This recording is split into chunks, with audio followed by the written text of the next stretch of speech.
Hey everyone, welcome back to episode 2 of Portal Talks. We are excited to have you join us, King. Thank you so much. This is a Metaverse interview series where we explore past, present, and future of some of the most influential builders in Web3. I'd love to, go further into introduction, but I think I will let you introduce yourself. Awesome, thanks. Wow, what a pleasure to be. I'm so exciting to be standing here in the Outer Hub with you two. In my the Royals avatar, which Beasting has done such an amazing job on. So I'm very excited to be here, guys. And as everyone will realize, I'm not very good at navigating around the metaverse yet, but practice will make that perfect. Absolutely, absolutely. We're definitely going to have to do a lot more events. And as you said, you're standing there as a Rose avatar, and very soon, so today is May 5th, well, May 6th, depending on the part of the world you're in. And, the Royals avatar drop is at about 24 hours away. So we're going to definitely have to do a lot more events. And I think the Royals birthday is right around the corner. Yes, it is. And yeah, I'm just so blown away by the work you guys have done on the avatars. It's so exciting to see your work brought to life by other artists as well. I love that about this space. So very happy to be here and excited for everyone to grab their bills from tomorrow. Oh yeah, we are really excited as well, and I know the community is. And well, I guess that brings me to my first question is we know about you. We've been following you a long time. We've been following your art, and but I think everyone joining. It's always interesting to hear kind of where people started. Like, and it's up to you how far back you want to go into your career as an artist and into blockchain and Web3. But yeah, I'll let you kind of have the floor about your past. Yeah, thanks. Well, look, it goes back quite a long way, and it feels like everyone, I think, months feel like years in this space sometimes. But I was very interested in NFTs like everyone else during COVID. We were pretty bored. I had been working as an artist, not professionally, but I was, have painted for a number of years. And obviously, I couldn't go into my studio during COVID, so I became very interested in digital art. At the same time, in my professional career, I've worked in tech for a long time. So it was this bringing together of two areas I love and work in, that creative side and then the technical side. And I created a collection called Punk 8 Yacht Club, which was on chain. So on chain's always been something very important to me. And so when I discovered ordinals, that was a natural kind of attraction to me, is the fact that they natively on chain. But from there, my trajectory has really progressed and become more and more an integration of tech and art. And the thing that attracted me to DMT so much was the beautiful integration of blockchain data and art. And the Royals really is a homage to Bitcoin and Bitcoin data. And everything that we can do on Bitcoin that is probably less intuitive on other chains. So I'm still a big believer in DMT and the potential of that exploration and the continued exploration of that. So these days I work exclusively in code, where before I started the journey, I wasn't a coder. I worked in pixels, but I kind of think that visual, artistic leaning informs my work in a different way to perhaps people who are technical and then create art and visuals. So I kind of feel like I come from a different angle to a lot of coders in this space. Um, So for me, for the Royals, the visual, artistic, you know, thing that I brought to it was really important. And I spent a lot of time kind of building on this idea of if we took a very simple,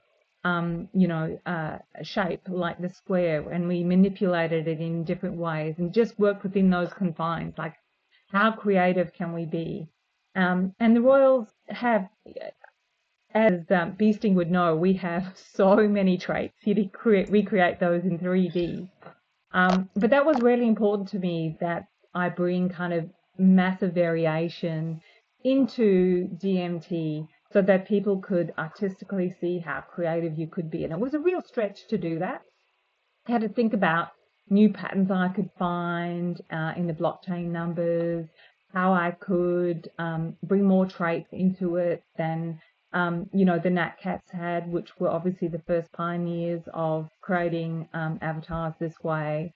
I had to bring something new to it, and that's really what I was seeking to do. So that's kind of what led me to where I am now.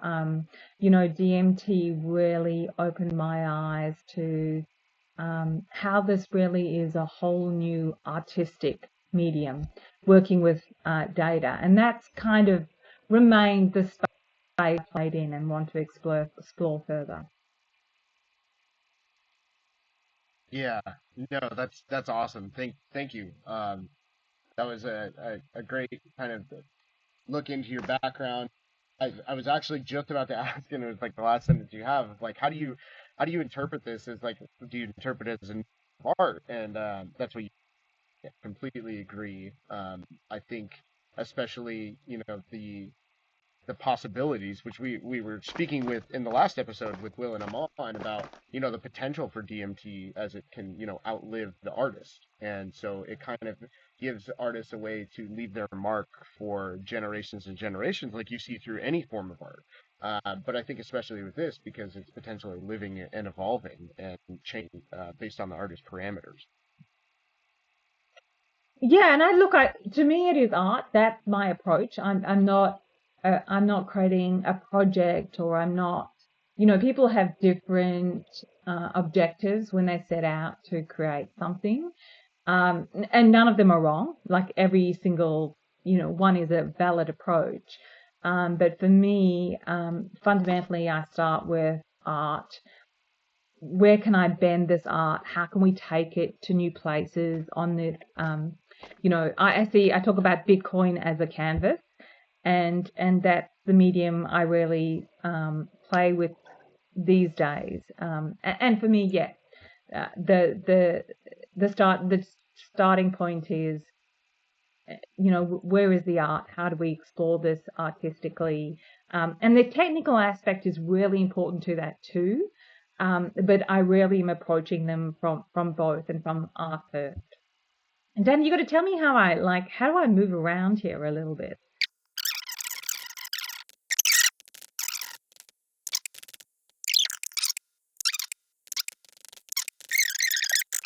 I'd like to jump a little bit into present.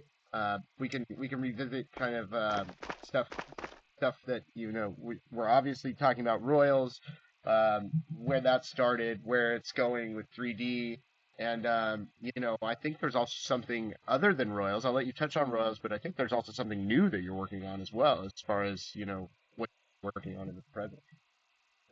Yeah, so, as I mentioned, the whole idea of working with data and art has become really a focus for me. So about over a year ago, after the Royals, I came back to a project I'd kind of been playing with some time before, and I was like, there was a whole lot of interest in using blockchain data to kind of have artwork interact, with the blockchain. And we often see this in kind of abstract pieces, or pieces evolve with the blockchain. And I really became fascinated with the idea of creating a PFP, which I still think is a very pure art form and belongs to crypto so neatly.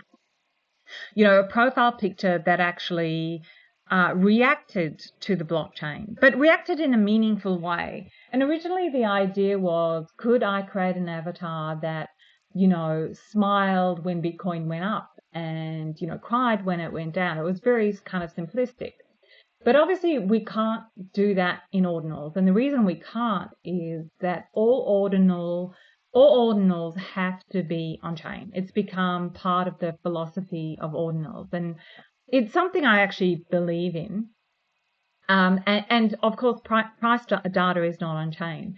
So then the challenge for me became, how do I create something on chain with the data I can access on chain that somewhat mimics price data? Now, it can't do that in a, pure way. But what I came up with was this idea of a Bitcoin enthusiasm score. And this enthusiasm score is completely derived from on-chain data, and it kind of tracks the enthusiasm for Bitcoin. So not price, like how much activity there is. It factors in things like the fact that there are halvings and Bitcoin is, getting closer and closer to being mined. So over time, the score will go up. And at the moment, Bitcoin enthusiasm is around 60. So if we think of the lifetime of Bitcoin, the enthusiasm around Bitcoin is still essentially at the highest it's ever been. But we can expect over time that it goes up. So the enthusiasm score is kind of measuring where we are in the lifetime of Bitcoin, which is forever. It builds up a ramp to actually unlock more and more traits on this collection, which is called Atomic Bitcoin Butt Flowers. I wanted it to be a bit irreverent and tongue-in-cheek and kind of like, capture the human pithiness of the whole kind of scene. So it's the first PFP that actually reacts to Bitcoin data. So as the enthusiasm score is unlocked over time, different traits unlock. I think the first trait that's kind of unlocked at the moment is laser eyes kind of come out of it. There's other traits like it vomits money, it smokes a cigar, they're all kind of funny, meant to be funny and kind of fun, trying to capture Bitcoin culture. And so those will unlock over time. Some of them might unlock in our lifetime, some of them might not. And then the actual butt flower itself, its smile also changes. So as well as unlocking animations, its smile on a day or every hour depends on the percentage that Bitcoin is going up or coming down. If the Bitcoin enthusiasm score ever drops below 40, the butt flowers will cry. But I don't expect that to ever happen, but I built it there into the whole system. So look, it really is, it was an ambitious project. It's been a year of work, of refining the Bitcoin enthusiasm score. I've got it to a stage where I think it's reflecting what is happening in the market in a really good way. And yeah, so we're pushing that out. At the moment, we plan on doing 10,000, which I know is incredibly ambitious at the moment. But I don't look at the space as a short-term thing. And I want this is a long-term project. And I think that over time, 10,000 is a strong reflection. It's a number that has meaning here in the scene. And, I think what it's trying to do is incredibly ambitious, and it deserves to be out there. And by doing 10,000 as well, we can also, mint them at a fairly reasonable cost, and have more people own them. And, it's really what I want with them is to capture that sense of enthusiasm that Bitcoin has these days. Like very rarely do you hear, you don't work in financial news anymore without hearing about Bitcoin. It's become part of the broader culture beyond those of us who just, kind of play in it. So that's what I'm trying to capture. So that's atomic Bitcoin butt flowers, or ABBF, um, for short. So yeah, we're launching that hopefully at the end of the month. And market sentiment be damned. It's not how I operate. I'm here to build, and not I'm not here to extract depending on what the market's doing. I love it. I love it. Builders build, right? It doesn't matter when the market's on, and artists make art. Um, and in this case, I mean, you're the builder and the artist, and I think that's such a pure form of this kind of modern art that has coming from Web3 and on-chain art. And I love the name Atomic Bitcoin Butt Flowers. I think that's awesome, incredible. I will say, so I just have a quick question. If art itself, the actual image that you're seeing, are there any that inspired you for your style of art? Then that could be from the Babbies to the Royals to the Bitcoin Butt Flowers. Like, are you pulling inspiration from anyone?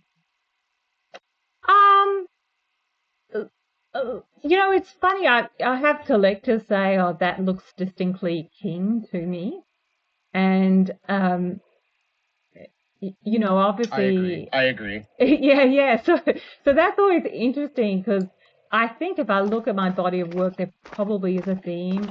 Very clean. I love color. I love using basic shapes to create complexity. I do have strong views on, I've done so many PFPs now, PFP design, and what is good PFP design. You've got to build a unified collection that also has personality behind it. I think too many creators don't think about that, or just are throwing things out there to make money. But that's really my thing. But I guess for this sort of work, I think I am probably inspired by Japanese simplicity and some of the philosophies behind Japanese art. Um, and I think that's just kind of landed up where I have in exploring artwork this way. I mean, I'd never created PFPs before, kind of doing, Punk Ape Yacht Club. Um, but yeah, I like work to be fun, to have personality, to yeah, be simple, bright, pop. I don't know. Like, obviously there is something out there, but I don't start off with a strong influence. I think some people have looked at ABBF and talked about Takashi, but I've really now when I look at them, I don't see that influence so strongly anymore because I have brought in so many things from the culture here, from different artwork. There's a lot of things about the ABBF that'll become evidence once we mint them, that I don't want to talk about, too much before because I like there to be some surprises in my art. Um, but yeah, obviously all art is influenced by what is out there, but there's no getting away from that. That's part of what art is. Yeah, absolutely. And it's funny, people might say Takashi, I feel like anything that's a digital flower, that comes up. And if you look back at his work, he'll tell you what inspired him for that, style too. So as you said, art, anyone can kind of pull and say. So yeah, no, I think you're very very characteristically yourself. And you can see that across your art, and the different styles. So I'd tell anyone listening, if you haven't seen some of the other collections, definitely look through the art, look through the traits. You will see the meticulous time and thought that went into every piece of art that King has created thus far. And well, I think that kind of moves us into the future, and I have a couple questions for the future. First, I just kind of want to let you talk about maybe some of your projections or maybe just thoughts on the future of where you see where we're moving from 2D to 3D and metaverse and AI and everything that you see coming in and kind of just get your thoughts on what you think the next 5 years looks like, 5, 10 years in this space. Yeah, I think, look, yeah, I think we haven't yet made the leap to spatial computing. It's there, it's still on the periphery. We haven't had wide uptake of it. I do think it's coming. I think it's going to be generational. We still effectively, art is still largely 2D. I think what I love about this process of creating the 3D avatars with you as a team is I'm not a 3D artist. I find it very visually quite hard to work in 3D. My brain just doesn't, work that way. I wasn't very good at physics, even though I did that at school. So seeing my work kind of reinterpreted in this new way, all the things that Beasting had to consider when creating them are not things I always think about as an artist, so that is amazing. But I definitely think we're going to see more and more of this art emerge, and I think we're very much at the forefront of that change. Um, I would love to work in 3D in the future, but I think I've got a lot to learn, and I think there's some amazing, 3D artists out there already. Um, but yeah, I do think that's sort of where we're going. But for me as an artist, I think, I'm just beginning to explore um, this idea of Bitcoin as a canvas and what is possible. If you put your head up and look around right now, some of the most innovative projects, always in the bear markets, we're starting to see them pop up where artists and technologists are working together to create kind of like amazing new things at the forefront of what's been possible. I don't know if anyone's seen the OK Computer Mint recently, where you could mint an avatar. It was on one of the other chains, but you can pay for them in ETH. They're on Magic Eden. We're seeing this sort of stuff start to emerge. I do think that art on Bitcoin will remain something that will be sought after, maybe by a niche crowd, but that's okay. I mean, vinyls, if you look at you look at other collectibles like vinyls, for example, that was a niche collector thing for a long time, and now, it's becoming more and more mainstream. I think Bitcoin and, art on Bitcoin could be something similar, but I certainly believe in it, long term. I don't know if I answered your question. No, you definitely did. Yeah, I was just asking for your thoughts on the future, and yeah, absolutely. I I guess another question for the future that usually helps me think about things is too is like where you might really think because you were even bringing up computing too, which I believe we actually were talking about with Will and Amon in the last episode. Was, yeah, we really haven't even gotten into you know quantum computing and where we're going, and now we're looking at all these things with AI. I mean, even just in our process and Beasting's process, AI has changed so much of what we do and how we're creating things, and it's going to be continuing to put those tools into people's hands. And you're going to be able to create pretty soon here AAA games with two people out of a garage that will compete with the likes of Call of Duty. And I think those are initial stages to the metaverse, which is kind of what you were bringing up as kind of the direction it's going as well.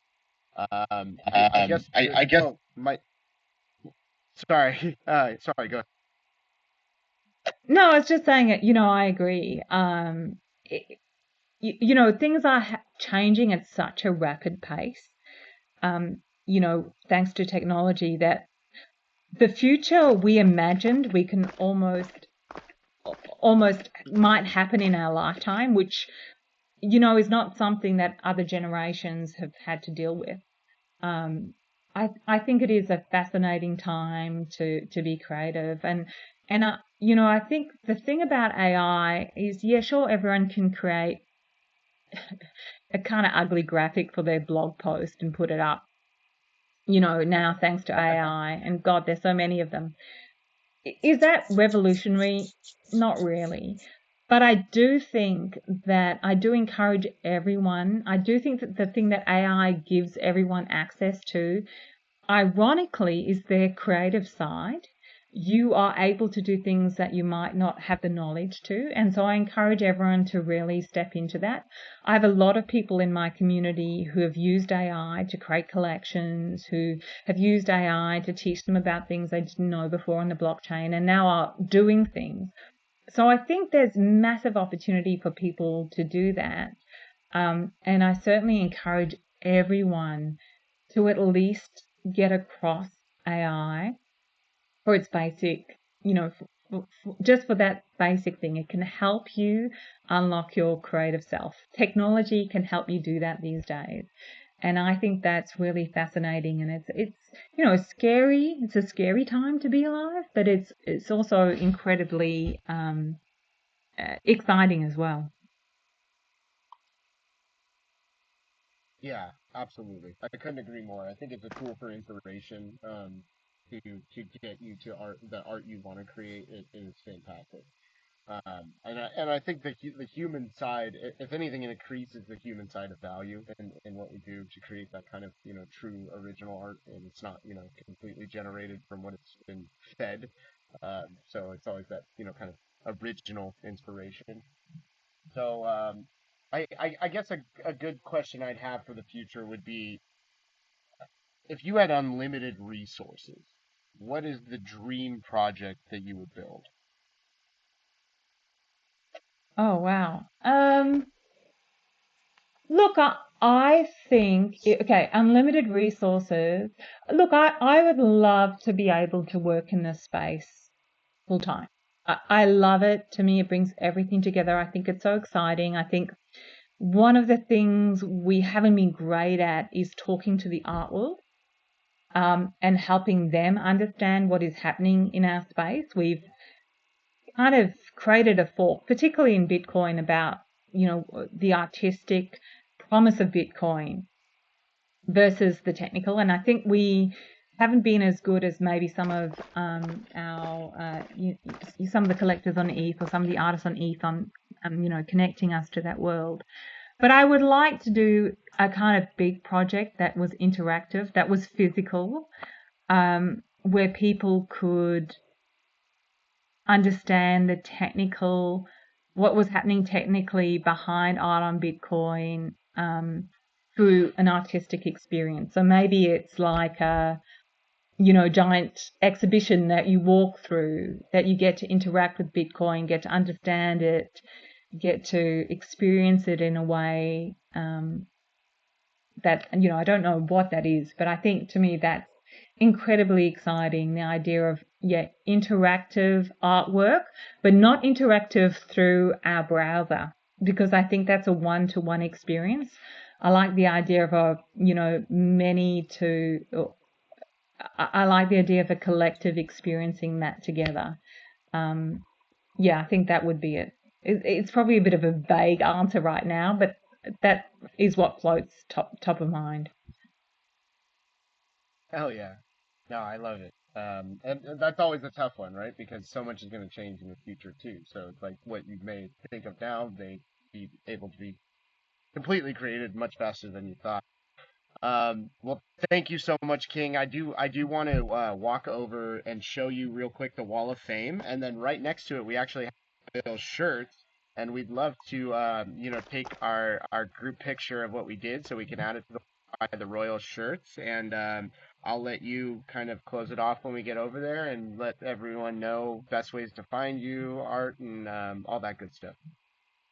Awesome. Okay, I'm going to follow you guys.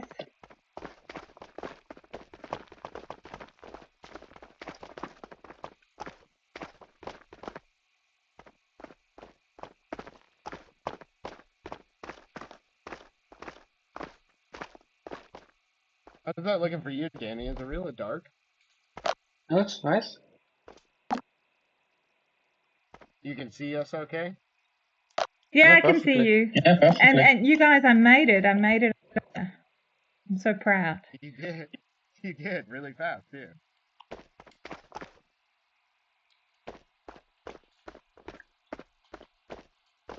I think you'll have it down by the next one. You'll be ready for the event. I'll be dancing. I'll be doing all sorts of things. Awesome. All right. Well, we are gonna take a picture, and then I believe B Sing is probably already taking it. And I did, yeah. yeah, King, thank you for joining us for our portal talk. And yeah, I think I'll let you close it out and let anyone know anything you'd like them to know and ways to find you, all that good stuff. Well, yeah, look, just first of all, thanks to you guys for bringing the Royals alive in this way. It's so fun. I know so many in the community are really excited. We're a community project. I believe the strength of any collection is as strong as its community, not me. And the Royals have an amazing community of believers. So thank you for delivering this for them. As you can see, we've got Royals t-shirts. I'll be launching those in the next couple of weeks. They need to all roll out there, and yeah, excited for us to take Royals into the future. And what a fun way to do it. I think you guys are in your Bored Ape avatars, but you're still managing to actually beat Yuga Labs at their own games. Here we are with the Royals a year after launch with our 3D avatars, thanks to you two. Oh, thank you so much. Yeah, no, we love showing off the interoperability, and I think that's going to be so important to everything that we're all doing and building. And we're very excited about everything Royals. And yeah, so I think by the time people see this, maybe tomorrow or even after, the Royals 3D avatars will be out along with some special block drops. But we'll wait for the announcements on that. And I think the only other thing is that, yeah, in a couple weeks we'll be right back here, maybe having a royal party with everyone in their 3D avatars. I mentioned Blunty asking about that in the Discord if we wanted to open up the bar for the anniversary, so we could do like an event in here with all the avatars. Let's do it. Definitely, there's no better way to celebrate than in our Royals bodies. Sounds good. Awesome. Can't wait. Thanks again, King. Appreciate it. Thanks, guys.